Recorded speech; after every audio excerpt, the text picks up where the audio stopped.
Kadakan directed by Sajil Mampad. And ഈ സിനിമ ഞാൻ ഇന്നലെയാണ് കണ്ടത്. ആൻഡ് ഈ പടം ഞാൻ കാണാൻ പോകുമ്പോൾ എൻ്റെ ഒരു ഫ്രണ്ട് വിളിച്ചിട്ടാണ് ഞാൻ പോയത്. ഈ പടം കാണാൻ പ്ലാൻ എനിക്കുണ്ടായിരുന്നില്ല. ഞാൻ ഇതിന്റെ പോസ്റ്റേഴ്സ് ഒക്കെ കണ്ടു എന്നുള്ളതല്ലാതെ പ്ലാൻ ഇട്ടുണ്ടായിരുന്നില്ല.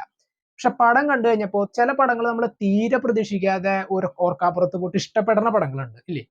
ചിലത് ഇഷ്ടപ്പെടാത്തൊരു പടമുണ്ട്. ആ രണ്ടാമത്തെ കാറ്റഗറിയിൽ പെടുത്താൻ പറ്റുന്ന പടമാണത്. കാരണം ഒറ്റ വാക്കിൽ പറഞ്ഞു കഴിഞ്ഞാൽ ഒരു poor direction, poor screen play and poor performance. ഇത്രയും ആക്ടേഴ്സ് ഒക്കെ ഉണ്ടെന്ന് പറഞ്ഞാൽ ഒരു പ്രോപ്പർ സ്ക്രീൻ പ്ലേ, അതിനനുസരിച്ചുള്ള ഡയറക്ഷനോ ഒന്നും കൊണ്ടും കാണുന്ന പ്രേക്ഷകനെ ഇംപ്രസ് ചെയ്യാൻ പറ്റാതെ പോയൊരു പടമായിരുന്നു കടകൻ. ഈ സിനിമയുടെ സ്റ്റോറിയിലേക്ക് വന്നു കഴിഞ്ഞാൽ ഒരു മണൽ മാഫിയനെ ബേസ് ചെയ്തുകൊണ്ടാണ് സ്റ്റോറി നടക്കുന്നത്. ഹക്കീം ഷാന്റെ സുൽഫി എന്ന് പറയുന്ന ഒരു ക്യാരക്ടർ, ആളുടെ അച്ഛനാണ് ഹരിശ്രീ അശോകൻ. ഇവരുടെ ആ ഒരു ഫാമിലിയും ഈ മണൽ മാഫിയ സംഘത്തിലേക്ക് ഇങ്ങനെ ആളിങ്ങനെ കാര്യങ്ങൾ മണൽ കടത്താനൊക്കെ പോകുന്ന ഒരു ക്യാരക്ടേഴ്സിനെയൊക്കെ വെച്ചുകൊണ്ടാണ് പടം പോകുന്നത്.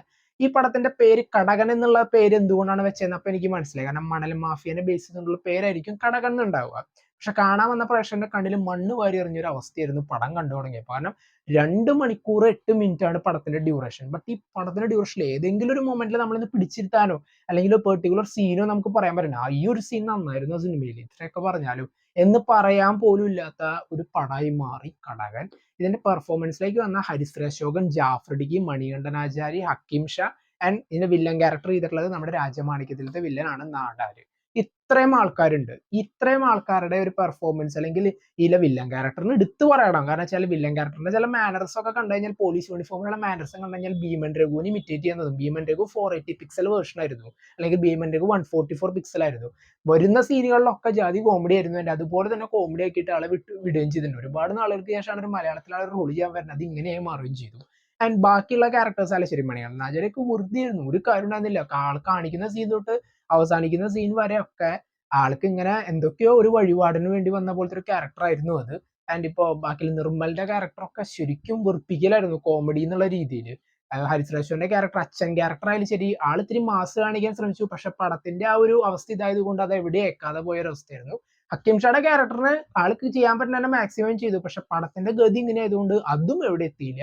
ഇങ്ങനെ ഓവറോള് ഈ ഒരു അവസ്ഥയായിരുന്നു. ഈ പടത്തിൽ ആകെ എനിക്ക് ഇഷ്ടപ്പെട്ട കാര്യം ഒന്ന്, ഇതിന്റെ ടൈറ്റിൽ, അത് പറയാണ്ട് വയ്യ. അതെന്ന് വെച്ചാൽ ടൈറ്റിൽ മ്യൂസിക് നന്നായിരുന്നു. ചില ഗ്രാഫിക്സ് ഒക്കെ കാണിച്ച് ഇവരുടെ ഫ്ലാഷ് ബാക്ക്, ഹരിശ്രീ അശോകന്റെ ഒരു ഫ്ലാഷ് ബാക്ക് കാണിക്കുന്ന സീനും അത് കഴിഞ്ഞിട്ട് ഇതിൽ ഇന്റർവെല് കൊണ്ടുവച്ചത്. കാരണം ഇന്റർവെൽ എപ്പോഴാവും വരിക എന്ന് ആലോചിച്ചിരിക്കുമ്പോൾ ഇന്റർവെല് കൊണ്ടുവച്ച ആ ഭാഗം ഒരുപാട് ഇഷ്ടപ്പെട്ടു.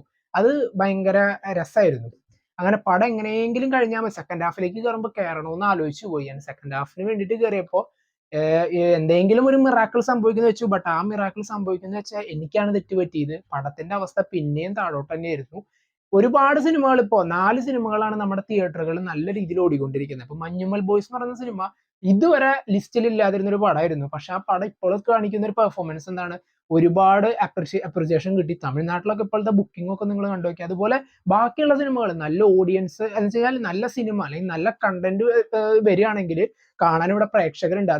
അതിനെ കീറി മുറിക്കാൻ റിവ്യൂവേഴ്സ് അങ്ങനെ ഉണ്ടായാലും നല്ല പടമാണെങ്കിൽ തീർച്ചയായിട്ടും പ്രേക്ഷകർ കയറി കാണും. അല്ലെങ്കിൽ റിവ്യൂവേഴ്സ് ഈ സിനിമേനെ കീറി മുറിച്ചു എന്ന് പറയാൻ പറ്റില്ല, ഒരിക്കലും ഇല്ല. കാരണം വെച്ചാൽ ഓരോരുത്തർക്കും ഓരോ അഭിപ്രായമാണ്. കാണുന്ന ഒരു പടത്തിന് എന്തെങ്കിലും നല്ല രീതിയിൽ നമ്മൾ ഇംപ്രസ് ചെയ്യാൻ പറ്റണമെങ്കിൽ ആ സിനിമയുടെ വിജയം അവിടെയാണ്. അങ്ങനെയുള്ള അതിന്റെ എക്സാമ്പിൾ ആണ് ഇപ്പൊ നമ്മൾ തിയേറ്ററുകൾ കണ്ടുകൊണ്ടിരിക്കുന്നത്. ടിക്കറ്റ് കിട്ടാനില്ലാത്ത അവസ്ഥയാണ് പല സിനിമകൾക്കും ഇപ്പോഴും.